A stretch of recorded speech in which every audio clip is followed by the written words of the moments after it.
अस्सलामुअलैकुम वरहमतुल्लाहि वबरकातुहू। आज जो है हम लोग बायो की सीरीज़ शुरू कर रहे हैं, जिसमें सबसे पहले हम 12th स्टैंडर्ड का first chapter reproduction in lower and higher plants लेंगे। फिर उसके बाद हम यूं ही आगे बढ़ते हुए पूरी महाराष्ट्र स्टेट बोर्ड की टेक्स्ट बुक कंप्लीट करेंगे। तो सबसे पहले आ जाता है यहाँ पर what is a reproduction. Reproduction is a kind of the process in which every single individual try to reproduce its own young ones which are look like the parental one. मतलब यहाँ पर क्या बताया हुआ है कि रिप्रोडक्शन एक ऐसा प्रोसेस है जिसमें हर ऑर्गेनिज्म अपने बच्चों को जन्म देने की कोशिश करता है और ये बच्चे जो है उसके खुद की तरह यानी पेरेंट्स की तरह दिखाई देते हैं और उनकी कैरेक्टरिस्टिक्स जो है वो बिल्कुल पेरेंट्स से मिलती जुलती होती है। अब यहाँ पर रिप्रोडक्शन के दो टाइप्स हैं, एक है यहाँ पर सेक्सुअल रिप्रोडक्शन और दूसरा है asexual reproduction. Asexual reproduction is a kind of a reproduction in which the only one single individual is involved and giving the progeny or the young ones which are exactly looking like to the parental one in their all characteristics। तो यहाँ पर जो है देखिए, ये जो है इनको क्लोन्स भी कहा जाता है। जो ऑफस्प्रिंग्स जो बच्चे पैदा होते हैं, जो यंग वंस हमको एसेक्सुअल रिप्रोडक्शन से मिलते हैं, वो इसमें जो है क्लोन्स भी कहलाते हैं। जबकि यहाँ पर सिर्फ और सिर्फ सिंगल पेरेंट ही इन्वॉल्व होता है और वही जो है रिप्रोडक्शन का प्रोसेस काम करता है, कंप्लीट करता है। इसीलिए यहाँ पर जीन जो है पेरेंट्स से आने की वजह से सिमिलर जीन्स होते हैं, तो इसीलिए जो ऑफस्प्रिंग्स होते हैं वो भी अपने पेरेंट्स से सिमिलर होते हैं। नाउ अब यहाँ पर जो है आपके सामने एसेक्सुअल रिप्रोडक्शन की कुछ टाइप्स दी हुई हैं। तो इनमें सबसे पहले आता है fragmentation. Multicellular organisms can break into the fragments and then each of the fragment grows into the new young individual. For example, the Spirogyra। अब Spirogyra जो होता है वो अलगी का एक टाइप है। अलगी के उस टाइप में जो है एसेक्सुअल रिप्रोडक्शन होती है जो कि फ्रैगमेंटेशन से होती है। ये फ्रैगमेंटेशन का असल मतलब ये होता है कि यहाँ पर जो है एक पूरी स्ट्रेप होती है, वो टुकड़े टुकड़े छोटे उसमें छोटे पार्ट्स में डिवाइड हो जाती है, फ्रैगमेंट्स में लेंथ वाइज, और फिर जो है उन सारी छोटे छोटे टुकड़ों से नए इंडिविजुअल्स प्रोड्यूस होते हैं। अब उसके बाद यहाँ पर आता है budding. What is mean by the budding? The formation of a bud is called as a budding. तो यहाँ पर किस तरह से होता है, यहाँ ध्यान से देखिए। It is the most common method of asexual reproduction in the unicellular organisms. Usually it takes place during the favorable condition by producing one or more outgrowth, that is a bud. These buds on separation develop into the new individual। अब ये जो सारी की सारी buds होती हैं parental, उस पर बड यानी कि एक तरह की स्वेलिंग आती है पेरेंटल बॉडी पर, और बाद में जो है वो स्वेलिंग जो है धीरे धीरे करके पूरी तरह से पेरेंटल बॉडी से डिटैच हो जाती है, अलग हो जाती है, और इस तरह से वो खुद एक नई इंडिविजुअल में डेवलप होकर के ग्रो करती है। ना यहाँ पर नेक्स्ट है स्पोर फॉर्मेशन। स्पोर फॉर्मेशन ये जो है बहुत ही सिंपल सा है। इसमें स्पोर्स या बनने पर जो है उस पर एम्फेसाइज होता है। तो यहाँ पर in Chlamydomonas asexual reproduction occurs by the flagellated motile zoospores which can grow independently into the new individuals। Zoospores भी कहा जाता है। जू मतलब यहाँ पर लिविंग ऑर्गेनिज्म से रिलेटेड है, तो इसीलिए इसे जू भी कहा गया है। जू स्पोर्स या फिर स्पोर्स भी कहा जाता है, which are very proper.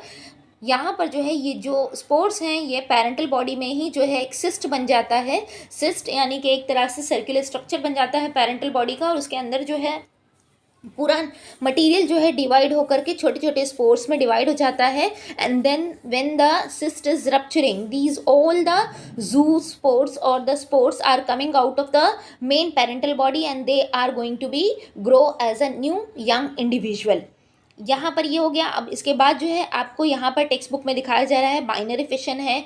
Binary fission का मतलब होता है फिशन यानी डिवाइड होना। तो सिंपली जो है जब कोई ऑर्गेनिज्म दो पार्ट में, दो भाग में डिवाइड हो जाता है तो हम उसे बाइनरी फिशन कहते हैं।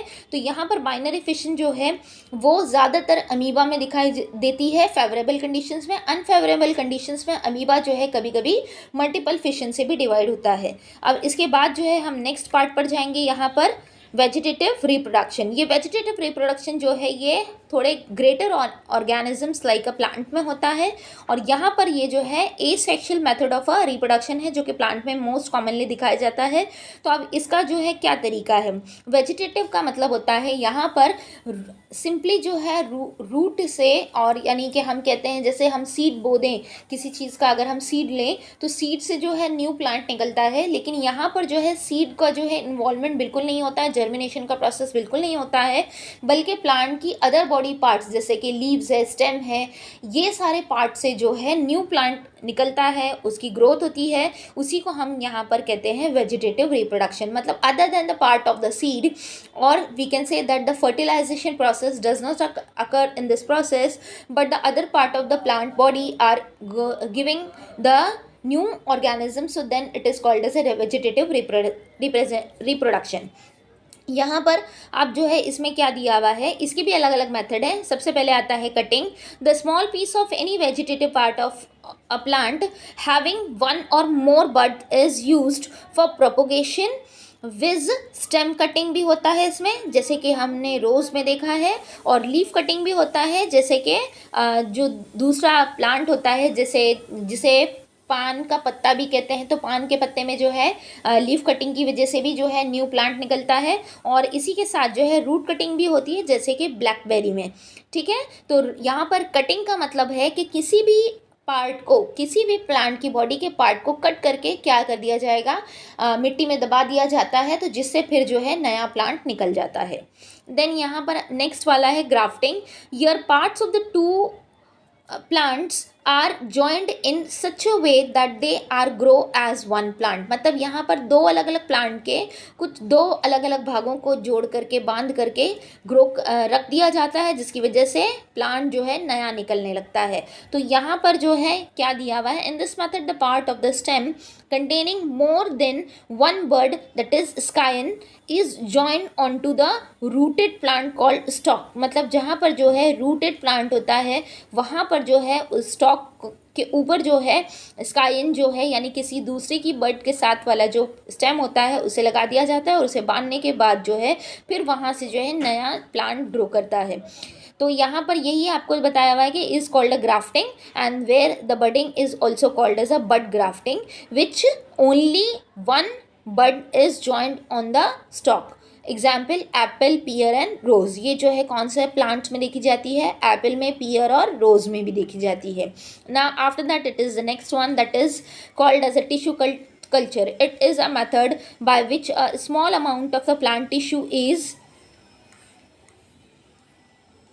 carefully grown to give many plantlets। Now ये प्लांटलेट्स का मतलब क्या होता है, प्लांट की जो है एक जगह पे, ख़ास जगह पे टिश्यू को जो है कल्चर किया जाता है, और बाद में जो है उस कल्चर टिश्यू से जो है न्यू प्लांट को बढ़ाया जाता है, न्यू प्लांट की ग्रोथ होती है। So that is called as a plant tissue culture. Okay, now अब जो है ये बहुत इंपॉर्टेंट पार्ट है, यहाँ पर आ जाता है सेक्शुअल रिप्रोडक्शन। तो जिस तरह से हम सभी जानते हैं कि एनिमल्स में सेक्शुअल रिप्रोडक्शन होता है, बिल्कुल इसी तरह से प्लांट में भी सेक्शुअल रिप्रोडक्शन होता है।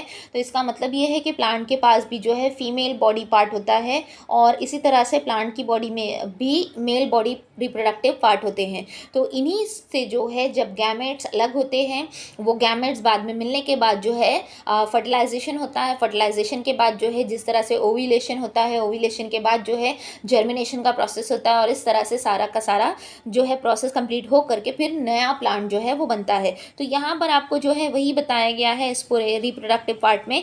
यहाँ पर कुछ जो है चीज़ें फर्टिलाइजेशन के पहले होती हैं तो उसे हम प्री फर्टिलाइजेशन स्पेस कहते हैं, कुछ जो है फर्टिलाइजेशन के बाद होती हैं, so they are called as a post fertilisation faces.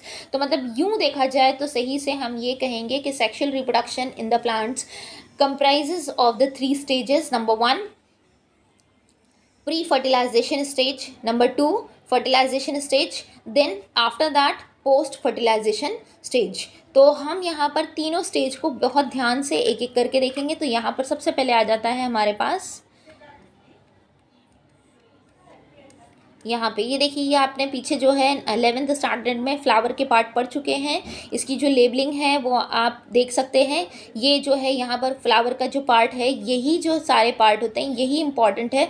इन्हीं को देख करके हमको जो है आगे का पार्ट पढ़ना है, यानी कि सेक्सुअल रिप्रोडक्शन का। तो यहाँ पर देखिए आपको दिया हुआ है, the male reproductive whorl of a flower is called as androecium. Individual member of the androecium is called as stamen. Stamen consist of the filament, connective tissue, connective and the anther. अब यहाँ जो है male reproductive parts में whorl होता है। Wall का मतलब होता है यहाँ पर पूरी तरह से एक जो है circular part of the circular arrangement of the petals. मतलब जो पूरा वॉल का मतलब इस तरह से हम कहेंगे कि जो पेटल्स होती हैं या फ्लावर का जो पार्ट होता है वो जो है एक के बाद एक पूरी तरह से अरेंज्ड होती है और उसमें जो है वो पूरा सर्कुलर स्ट्रक्चर बनाती है, तो इसीलिए हम इसे वर्ल के तौर पर कहते हैं। तो मेल रिप्रोडक्टिव वर्ल में काउंट होता है एंड्रीशियम।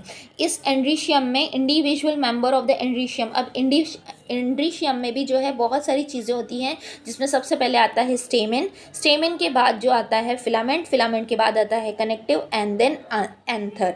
तो अब यहाँ पर हम लोग एक एक चीज़ देखेंगे और सबसे पहले आ जाता है हमारा यहाँ पर, देखिए हम यहाँ पर जो है सबसे छोटे से शुरू करेंगे यानी कि एंथर से। तो यहाँ पर आ गया है आपका स्ट्रक्चर ऑफ द एंथर। तो यहाँ पे an immature stage of the anther is represented by the group of parenchymatous tissue surrounded by the single layered epidermis. मतलब जो इमेच्योर लेयर होती है एंथर की, वो जो है पैरेन्काइमेटस टिश्यू से शो ऑफ होती है यहाँ पर एपिडर्मिस में। और अब यहाँ जो दिया हुआ है, एंथर इज जनरली डायथिकस, मतलब हैविंग द 2 लोब्स। डायथिकस का मतलब होता है 2 लोब। तो एंथर जो है वो उसके 2 लोब्स होते हैं। एंड टेट्रास्पोरेंजिएट, टेट्रास्पोरेंजिएट का मतलब होता है 4। टेट्रा मतलब 4 होते थे, स्पोरेंजिएट मतलब उसके जो 4 लोब्स होते हैं। यहाँ पर जो है 2 लोब्स के अंदर 4 छोटे छोटे स्पोर के स्पेसेस रहते हैं जहाँ पर स्पोर्स बनते हैं, तो इसीलिए जो है यहाँ पर टेट्रास्पोरेंजियस कहा गया है इसे। अब यहाँ पे each monothecous anther contains 2 pollen sacs. हर एक में जो है 2 पॉलन सैक्स होती है। In dithecous anther 4 pollen sacs are present, therefore it is tetrasporangiate. The heterogeneity, that is differentiation, arises when some hypodermal cells get transformed into the archesporial cells. अब यहाँ पर जो है आर्कियोस्पोरल सेल्स जो है ये दूसरे टाइप के सेल्स होते हैं जो है एंथर में बहुत इंपॉर्टेंट होते हैं। अब ये तो हमने जो ऊपर का स्ट्रक्चर देखा है, यानी ये एंथर का जो है ये सिंपली हमने ऊपर का स्ट्रक्चर देखा है। अब हम एंथर का टीएस देखेंगे। तो यहाँ पर आ जाता है टीएस ऑफ एंथर, जो कि बिल्कुल इस तरह से होता है। ये है टीएस ऑफ एंथर। इसमें जो है देखिए यहाँ पर ये कनेक्टिव है, ये बाकी के उसके 2 लोब्स को ज्वाइन करने के लिए बीच में रहता है। यहाँ पर ये जो अपर लेयर आपको दिखाई दे रही है ये एपिडर्मिस है। यहाँ पर ये जो है मिडिल लेयर है ये वाली, और फिर जो है बीच का पार्ट जो दिखाई दे रहा है वो टेप्टम है।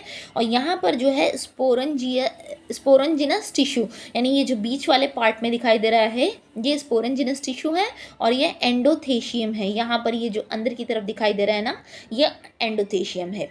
ये हो गया है। अब यहाँ से जो है पॉलन ग्रेन किस तरह से है, ये यहाँ पे ये डेहिसेंट एंथर का मतलब होता है जब स्पोर्स यानी पॉलन ग्रेन्स जो है उसमें सही तरह से ब्रेकअप होकर के उसमें रप्चर होकर के बाहर आने के लिए तैयार होते हैं, तब हम उसे डेहिसेंट एंथर कहते हैं। तो अब यही स्ट्रक्चर को हम यहाँ पर डिटेल में पैराग्राफ में पढ़ेंगे। The archaeosporial cells divides into an inner sporanginous cell and outer primary parietal cells. Sporanginous cells form sporanginous tissue. Each cell of the sporanginous tissue is capable of giving rise to a microscope tetrad. अब यहाँ microspore tetrad का मतलब क्या होता है? Tetrad मतलब 4 होते हैं। तो यहाँ पर देखिए आपके सामने जो है ये जो स्ट्रक्चर दिया हुआ है ये 1 2 3 और ये 4 जो है आपके सामने लिखा हुआ है। तो यहाँ पर 4 आपको एक्चुअली लोब दिख रहे हैं, जबकि यहाँ पर ये 2 लोब है। 2 लोब मतलब यहाँ से बीच में से अगर हम इसको डिवाइड कर दें तो यहाँ का ये एक पार्ट हो जाएगा, यानी ये वाला जो है ये पार्ट आ जाएगा और दूसरा वाला जो है वो ये पार्ट हो जाएगा। ठीक है, तो ये दोनों लोब्स जो है इन चारों को मिला करके इसीलिए कहा गया है वहाँ पर कि ये टेट्रास्पोरेंजिएट है।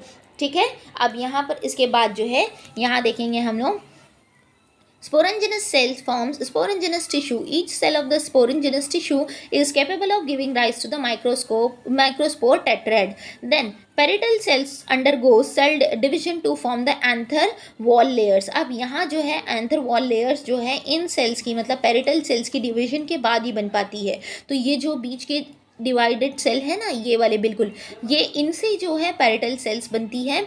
ये पेरिटल सेल्स जो है सेल की सेल वॉल जैसे हम कह सकते हैं वैसे बनाते हैं.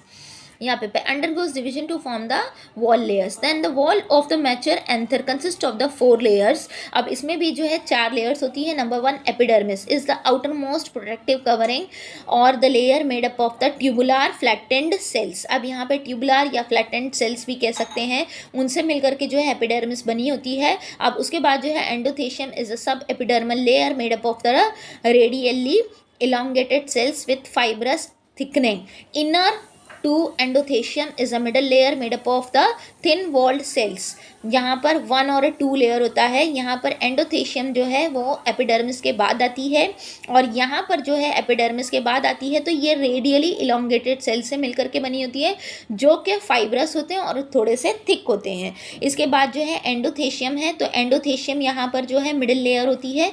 ये जो है थिन वॉल्ड होती है बहुत ही ज़्यादा और कम से कम ये जो है 1 या 2 लेयर यानी 1 से 2 लेयर इसकी होती है.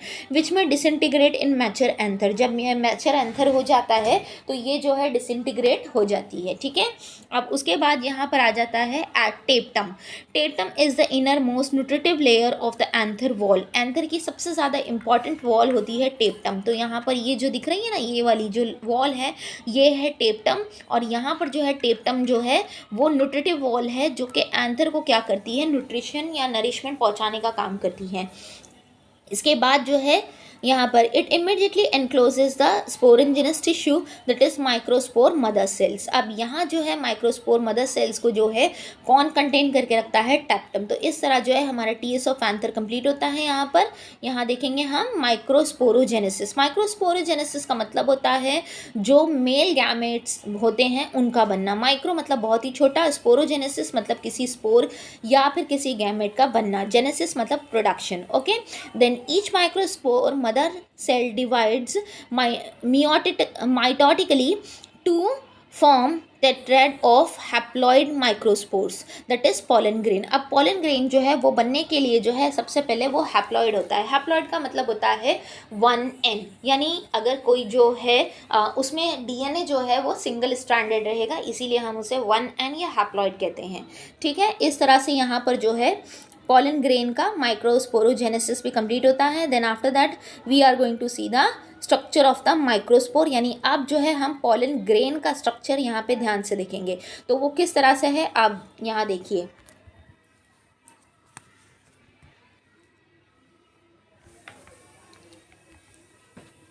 यहाँ पर देखिए structure of the microspore. Typical pollen grain is non motile haploid. Non motile इसलिए कि वो खुद जो है मूवमेंट नहीं कर सकता है, उसे किसी मीडियम की ज़रूरत होती है. हैप्लॉइड होता है यानी उसमें सिंगल एन न्यूक्लियस ही होता है. Unicellular body with a single nucleus. Unicellular होता है, एक ही सेल होता है उसमें और उसके पास एक ही न्यूक्लियस होता है. ठीक है. It is surrounded by a 2 layered wall called sporoderm. अब उसके पास जो है 2 लेयर्स जो है वो उसे कवर करके रखती हैं आउटर कवरिंग के तौर पर. तो उसे हम जो है स्पोरोडर्म कहते हैं.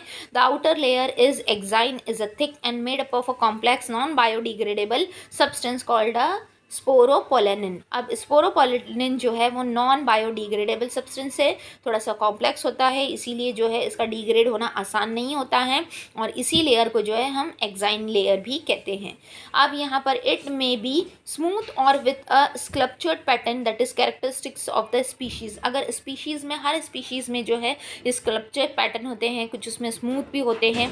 तो अगर जैसा रहेगा स्पीशीज़ के तौर पर तो यहाँ पर कुछ चेंजेस हो जाएंगे. It is resistant to the chemicals. मतलब इसके ऊपर जो है केमिकल्स भी जो है वो अफेक्ट नहीं कर पाएंगे. यानी एक्साइन जो है वो नॉन बायोडिग्रेडेबल इसीलिए है क्योंकि उसमें स्पोरोपोलेनिन होता है, जो कि स्पोरोपोलेनिन जो है अंदर के एंथर की जो है हिफाजत करके रखता है, उसे सेफ करके रखता है और इसीलिए जो है ये नॉन बायोडिग्रेडेबल सब्सटेंस है ताकि उस पर कोई केमिकल कोई और चीज़ का असर ना हो.